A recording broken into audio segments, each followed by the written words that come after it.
కింద వచ్చేసింది sir. Okay. నేను చాలా ఇబ్బంది పడ్డాను. 4 months మంచం మీద ఉన్నాను.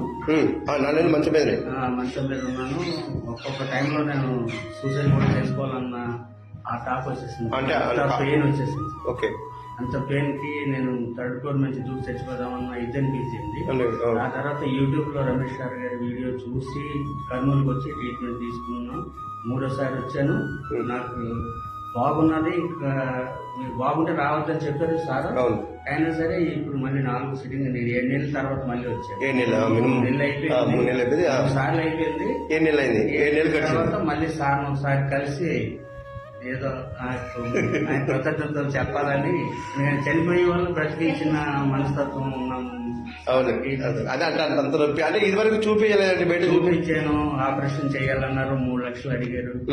ఇంత చాలా జరిగింది. దాదాపు 4 నెలలకి నాకు 1.5 లక్ష ఖర్చు అయింది. ఓకే. మామూలు 1400 ఇంజక్షన్లు, 600 టాబ్లెట్లు, 2000 అయింది డైలీ.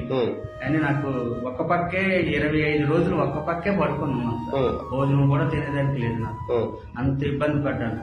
చాలా ఇక్కడికి వచ్చిన తర్వాత చాలా హ్యాపీ అనిపించింది. నాకు మరో జన్మ రమేష్ సార్ ఇచ్చారని నేను అనుకున్నాము. మా ఫ్యామిలీ ఈ రోజు హ్యాపీగా ఉన్నానంటే రమేష్ సార్ దయ్యే. చాలా మందికి ఇంతవరకు నేను చాలా మందిని పంపించాను.